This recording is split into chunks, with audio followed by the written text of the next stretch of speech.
Springfield, dog. You don't know a nigga, had to learn the hard way. You ain't short, nigga. Nigga selling dreams. Sell me a brick, dog. Full. They just full of shit. I was sent a job, but I dropped out. Did a full ride. But the drop mount, it's up. It's up. Right, look. He got it bumping.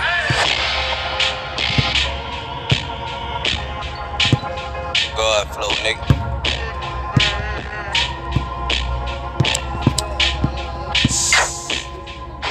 God flow. For sure.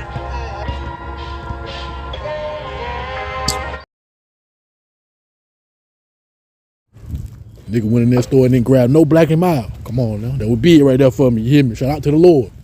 That would be it right there. Shout out to y'all now. This shit a challenge now. Every day this shit a challenge. Hell, you know it.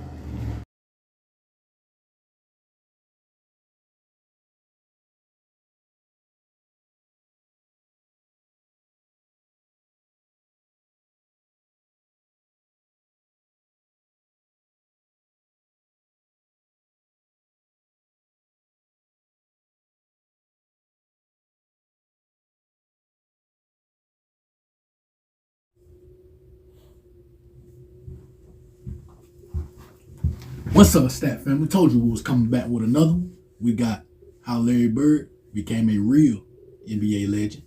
This is a live reaction. Make sure you hit that like button, hit that sub button, and comment below. Let's get it.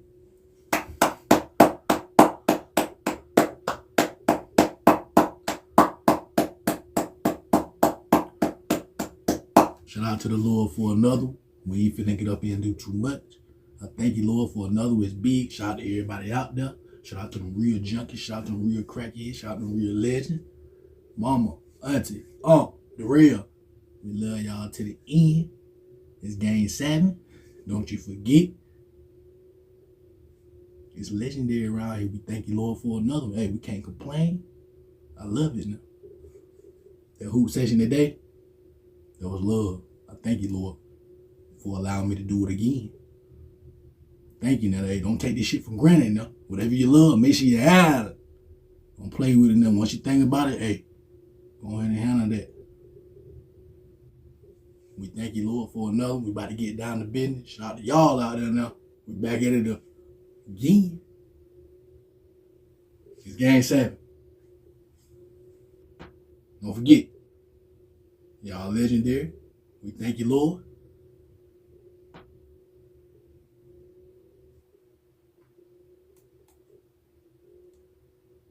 Larry was inches away from never achieving anything in basketball because back in the 70s, Bird was working as a garbage man in French Lick, Indiana, and he never wanted to become an NBA player. I thought I'd wind up being a construction worker, pouring concrete. As far as basketball goes, I just wanted to be the best player on my high school team. However, thanks to some luck and a coach who refused to give up on him along the way, the world was able to experience the basketball genius of Larry Bird. Bird would go on to become the best shooter of his era, an underrated defender, and one of the greatest rebounders ever at his position, all while being one of the best trash talkers in NBA history. He just shook his head at me. He said, "Man, it's going to be that nice for you." Pat Riley once said that if he had to choose a player to take a shot to save a game, he'd choose Michael Jordan. But if he had to choose a player to take a shot to save his life, he'd take Larry Bird. This is a story of how a garbage man became an NBA legend. Larry Bird was born in 1956 in West Baden, Indiana, a small town next to French Lick. That was a farming town of about 2,000 people. Larry was the fourth of 6 children, born into a poor family where his father Joe was a construction worker and his mother Georgia worked in a diner. Because his father's construction job wasn't stable, and because Joe was also an alcoholic, the Birds struggled to make ends meet. They lived in a small house, and during cold winters, their old furnace would often break down, leaving the family freezing. Due to financial difficulties, Larry would often be sent to live with his grandmother in French Lick, and being poor weighed on Larry a lot. He always said that poverty was his biggest motivator in life. As growing up, you don't realize that you don't have anything because you never had it in the first place. You know, making some money and looking back, I remember all of it. and I don't want to be like that again. But his saving grace was playing sports. Sports was a big part of our lives every day. There was never a day we didn't do something, whether it was baseball, basketball, or football. His older brothers were pretty good basketball players, and they were the reason that Larry picked up the sport, and for his competitiveness on the court.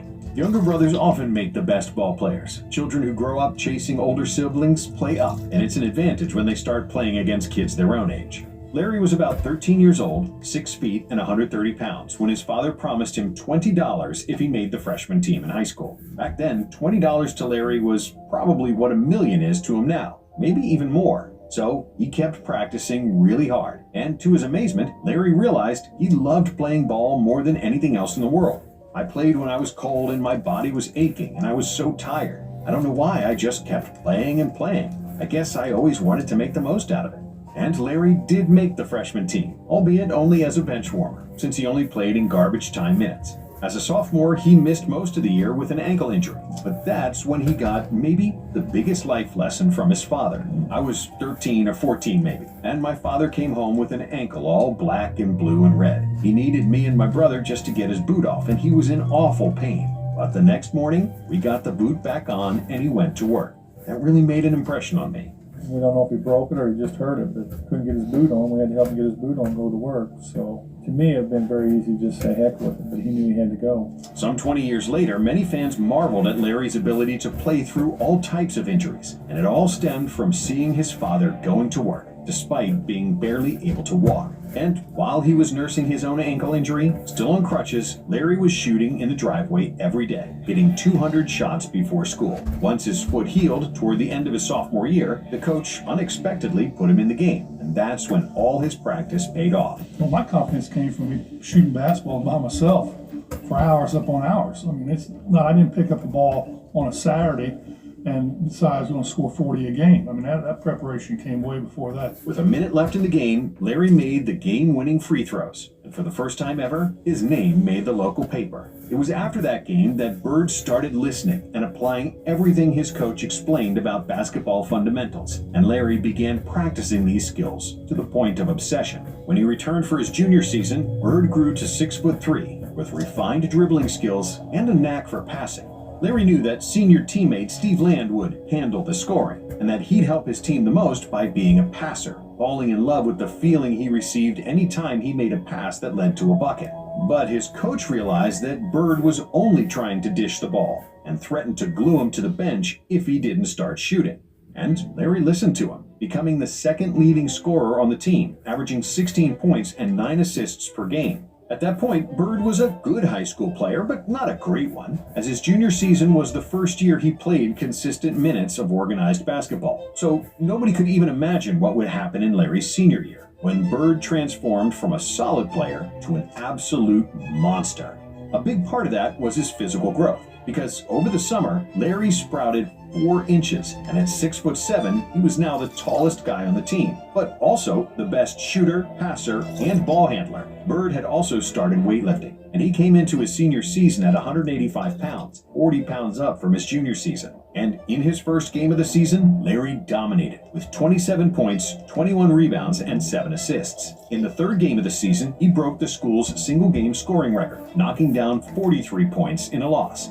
But after the game, Larry had an epiphany, realizing he could score anytime he wanted to. Later that year, Larry dropped 55 points with 24 rebounds and 5 assists against Corydon. And in his last home game of the regular season, Bird collected 54 points, 38 rebounds, and 8 assists. And this was all without a three-point shot. For the season, Larry averaged 31 points, 21 rebounds, and 4 assists per game, after which he accepted a scholarship to play for the famous Indiana Hoosiers and the great Bobby Knight. However, after just 4 weeks at Indiana University, Bird was miserable. He didn't have any money, he missed his family, and felt alienated and overwhelmed by big crowds. Financially, I couldn't stay. Okay. Rich, I just couldn't do it. So, Larry returned home to French Lick, where he enrolled at a local community college. But he soon gave up on that too. And then, he became a garbage man in French Lick and was happier than ever. I loved that job. It was outdoors, you were around your friends, picking up brush, cleaning up. I felt like I was really accomplishing something. How many times are you riding around your town and you say to yourself, why don't they fix that? Why don't they clean the streets up? And here I had the chance to do that. I had the chance to make my community look better. And even though he lived a peaceful life, tossing garbage bags and fixing benches in the park, Larry's family life soon turned into a disaster. In 1975, when Bird was only 18 years old, his father committed suicide, and Larry was devastated. He chose the way he wanted to die, and he did it. And it's just unfortunately that some people have problems like that. But you know, I wish he was here, but he's not. So I have to go on with my life and try to make the most of my life, just like the rest of my family has. And that's the way we dealt with it. Joe Bird was divorced from Larry's mother at that point, with his PTSD and alcoholism as the main reason for their separation. Alimony payments and debts to creditors were mounting, and it was getting harder for Joe to find work. So he came to the conclusion that his family would be better served through life insurance money. Joe then called his ex-wife and told her she didn't need to worry about the debts anymore, and then he hung up and took his life. Growing up, Larry was best friends with his father. The two spent a lot of time together, and his death affected Larry deeply. Although he felt betrayed by his father's act, Larry once again respected his father's sacrifice for his loved ones, and that's the same attitude he always brought to the basketball court. During that period when he worked as a garbage man, Larry got married to a girl he'd known for years, but that marriage turned out to be a catastrophe. And just when they got divorced, he found out that his now ex-wife was pregnant, and she prohibited Larry from having anything to do with the baby. So, between 1975 and 1976, a still teenage Larry Bird quit 2 colleges, lost his dad, and suffered through a messy divorce. Who knows how his life would have turned out if he hadn't been recruited by Bill Hodges, then the assistant coach at Indiana State University. The young coach knew how good Bird was, and the two of them formed a relationship through Hodges' attempt to get Larry to play ball again. However, Larry was reluctant due to his failure at Indiana University, his job as a garbage man, and his complicated family situation. But Hodges was relentless, and one day he went to see Bird at his mother's house. Larry kept talking about a buddy of his who could really play ball, but nobody knew about him because he never went to college. To which Hodges replied, "Yeah, Larry, they're going to say that about you someday." After that mic drop, Hodges got up and left without even saying goodbye. And 2 days later, he got a call from Larry, who decided to join Indiana State, which would change his life forever. If Bill Hodges hadn't been as persistent as he had been, Larry Bird might never have existed in any of our minds. I believe that with all my heart. In his first season for the Sycamores, Larry, who is now 6'9", immediately proved that he was a basketball genius, averaging 33 points, 13 rebounds, 4 assists, 3 steals, and a block in 28 games. Once I started playing, it's the same old thing. You know, he's in a small school and he ain't playing against anybody, which is fine. Still dominated. During his second season at Indiana State, Bird averaged 30, 11, and 4. And was voted a consensus first-team All-American. Larry intended to return to Indiana State for his senior season, and the NBA rules at the time stated that players must spend 4 years in college to be eligible for the NBA draft. So in 1978, nobody in the NBA was thinking about Larry Bird, except for Red Auerbach, the general manager of the Boston Celtics. Auerbach didn't think that he could find a superstar in the 1978 draft, and he believed that Bird was going to be the first pick in '79, and that the Celtics wouldn't be able to get him then. However, because Bird enrolled at Indiana in 1974, but dropped out only a few weeks into his first semester, by technicality, he was eligible to get drafted. Still, drafting him was very risky, because Larry could re-enter the draft after his senior season, but Auerbach was willing to gamble, and with the 6th pick in the 1978 draft, the Celtics picked Bird, which was a shock to the rest of the NBA. I just think that Red took a gamble because he had the 6th and the 8th pick that year. He wanted me. Why did he wait the 8th pick? You know, why do you take me the 6th pick? But what happened in the 1979 NCAA season was maybe even more shocking. Bird led the Sycamores to an undefeated season and made it all the way to the national championship against Michigan State and their star point guard, Magic Johnson. Indiana State won 33 games in a row leading to the finals, and Bird was especially inspired in the Final Four against the second-seeded DePaul, finishing the game with 35 points, 16 rebounds, and 9 assists, shooting 16 for 19 from the field. However, in the national championship game, he ran into a better team. Michigan State was much more athletic, and they kept trapping Bird, forcing him to take tough shots. Magic and Michigan State won the title, beating Indiana State 75-64, with Larry hitting just 7 of 21 shots for 19 points. Due to the hype created by Bird and Magic, the 1979 NCAA Finals game achieved the highest ever television rating for a college basketball game, and with 35 million viewers, that record still stands today. However, after the college season ended, Bird still had a big decision to make, whether to stay with the Celtics or re-enter the draft.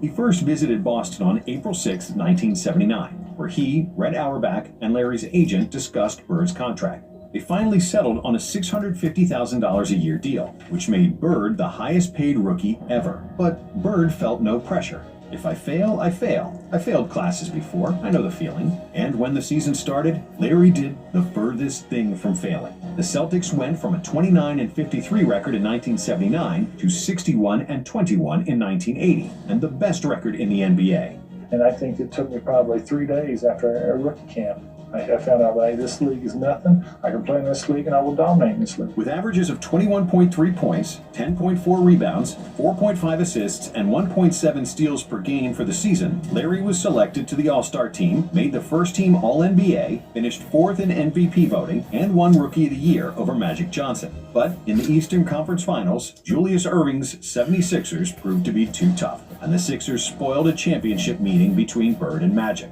And then, in the 1981 season, it was Magic who failed to reach the finals against Bird. With the addition of Kevin McHale and Robert Parrish, who came in a trade dubbed the Steal of the Century, the Celtics assembled arguably the greatest front court in NBA history. The one thing that we did my second year, we picked up Robert Parrish and Kevin McHale. Now, we didn't know how they was going to fit in, but they fit in very nicely.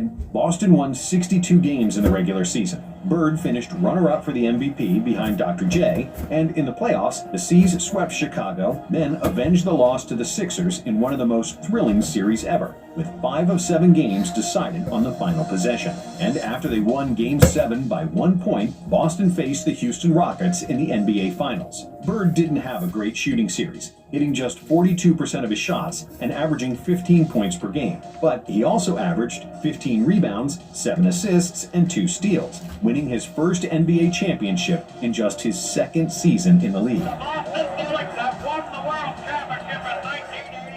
Cedric Maxwell was named the Finals MVP because he averaged more points than Larry, but there was no doubt who was the best player on the Celtics. After we won the championship in '81, I feel like we had a good enough team where we could start a destiny and win a lot of championships. In the next 2 years, Bird's numbers continued to rise, and he finished second in MVP voting in both seasons. In 1983, he was third in voting for Defensive Player of the Year, despite his reputation as a slow-footed, unathletic player.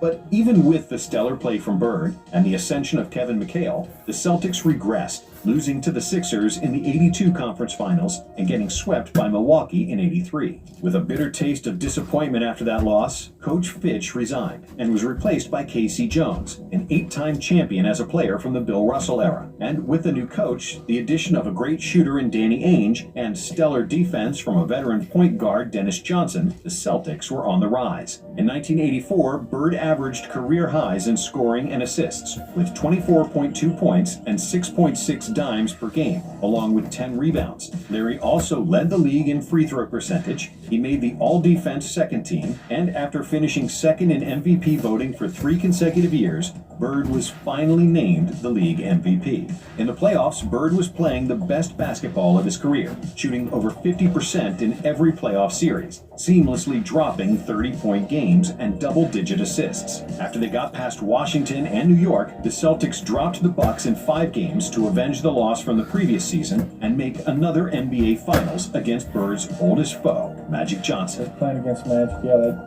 that was something that I always dreamed about since he beat us in college. In a hard-fought series, it took 7 games to decide a winner. And in the final game of the season, both teams struggled with their shot, including Larry and Magic. I can remember we didn't shoot the ball extremely well, but we played hard. We got to all the loose balls. We did the things that was necessary for us to win.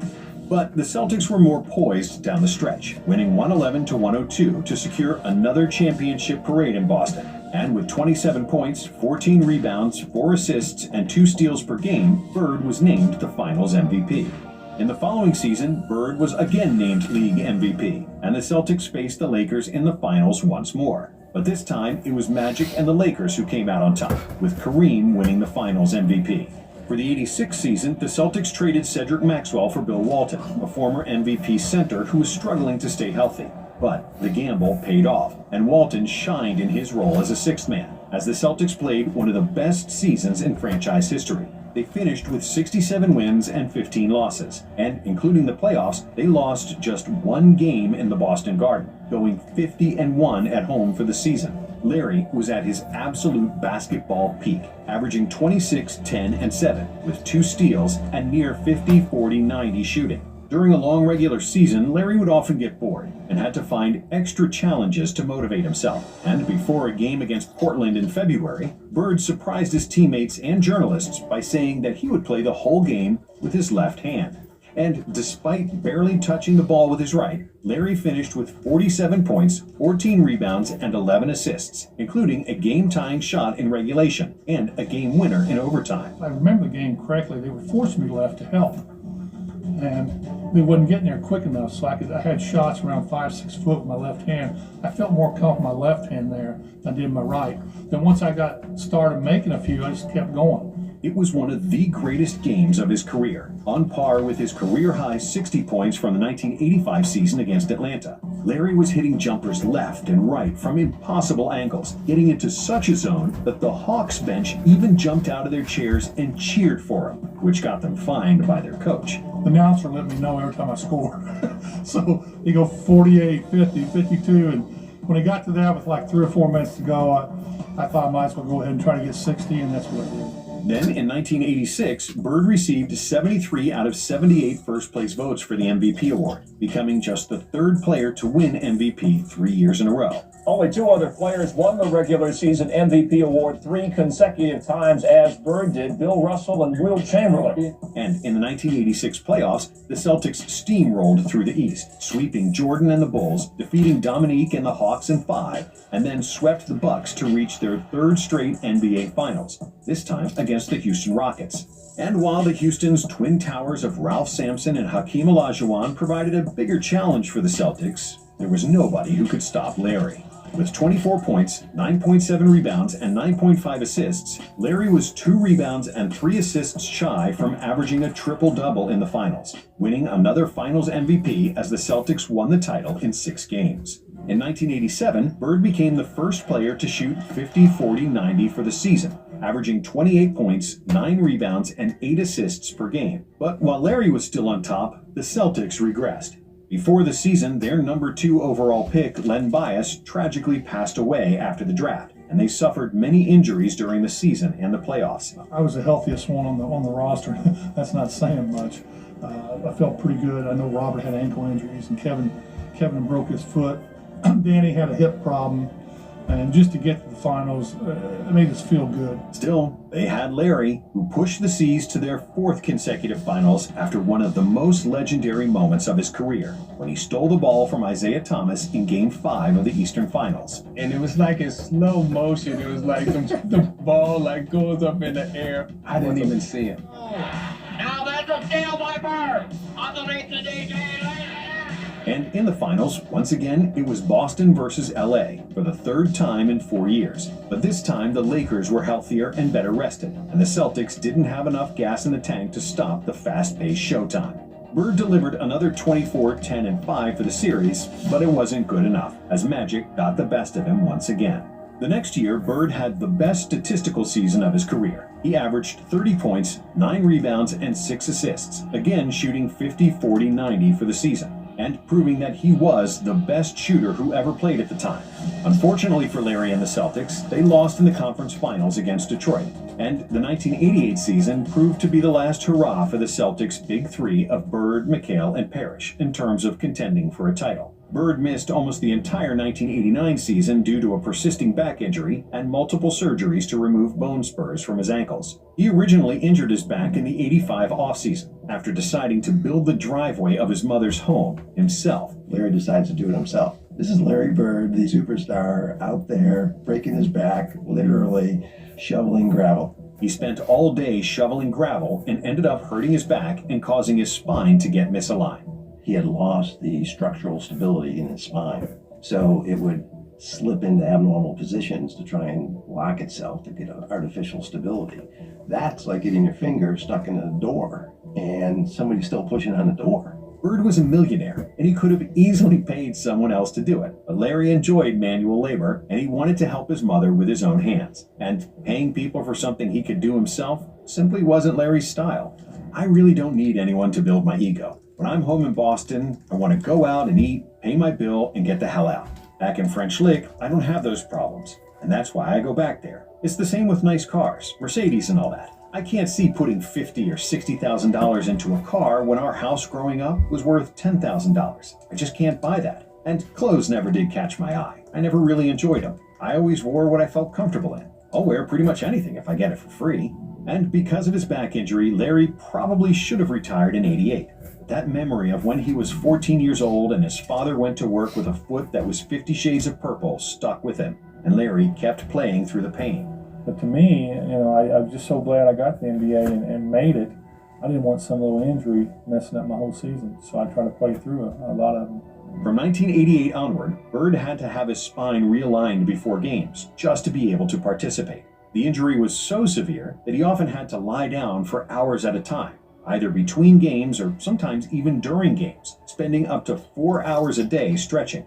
And even though he could barely walk, Larry still averaged 21, 9, and 7 in the last 3 seasons of his career. They called him Larry the Legend because of his dominance on the court, the extreme confidence he exuded, and the trash talking he served on a daily basis. Going into the locker room during the three-point shooting contest and asking other participants which one of you is going to come in second. Everybody's looking at me going, who's coming in second? And nobody said a word. I thought maybe they thought I was joking, but maybe they thought I was serious. But, well, then I had to go out and win it. But truthfully, I meant it. I mean, I knew I was probably going to win the contest.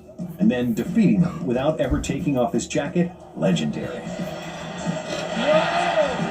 Telling players that he was going to get the ball, how many dribbles he was going to take, and then doing exactly that, sinking a jumper in their face, legendary. Every time he was about to make a move, he told him what he was going to do. One dribble, pull up, going left, off glass. And did you know Bird played the entirety of his career with a dislocated finger? His right index finger got badly hurt during his last season at Indiana State. But like always, Larry just pulled the finger, put it back in place, and kept playing through the pain. Bird had to slightly change his shooting stroke because of that finger, and he swears he was a better shooter in college than in the NBA. And the numbers support this theory, as he shot 53% in college compared to 49.6% in the pros. And despite his reputation of being a trash-talking jerk, as well as getting into a few fights on and off the court, people who know Larry will tell you that he was an even better person than he was a player. When the Celtics won the title in 1984, Bird approached Red Auerbach and said, "I'd like to buy a championship ring for Walter," an old equipment manager and sometime trainer who died in 1985. No other player ever thought of that, Auerbach said. And in a 1985 game against the Utah Jazz, when he was just one steal away from recording a quadruple-double, something that only Nate Thurmond had achieved up to that point, Larry instead chose to stay on the bench, saying that he already did enough damage. Getting a quadruple-double meant nothing to me.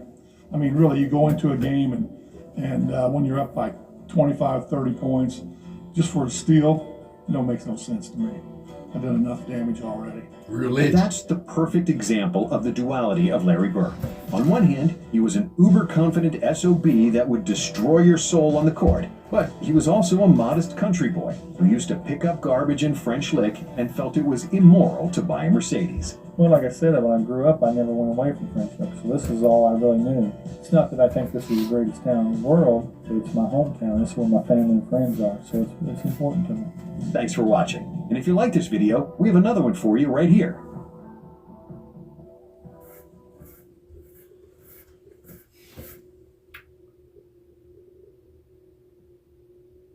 Real legend.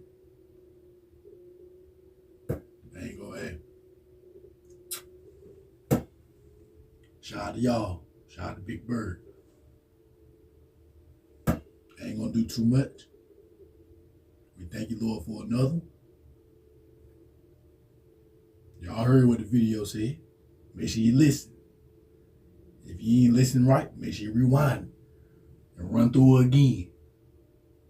Real legend right there. Like, when you see that video, click on the other video after this video. Run through 'em. See how legendary Big Bird is. Run through 'em.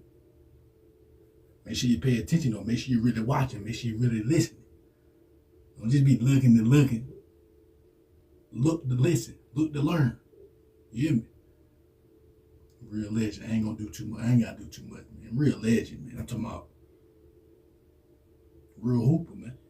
Dirt road. Came from the dirt road. I'm talking about,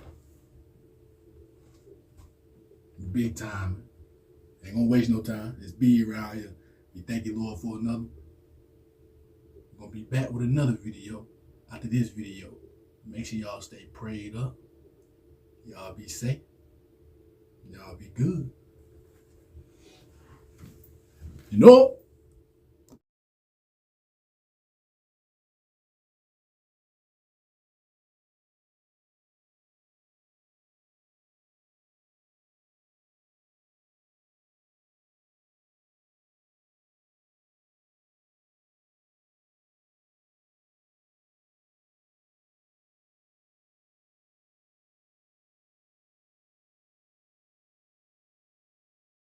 I'm stuck on it when I go in. I got my chin up like a snob. This photo finish here. It's time I finish. Sipping on. Gang go. I can't let this pain go. They thought I was laying low. They thought I was giving up. They thought I was tucking tail. I was in the trap house with EJ busting beer. Rims so big on the dome. I can't parallel.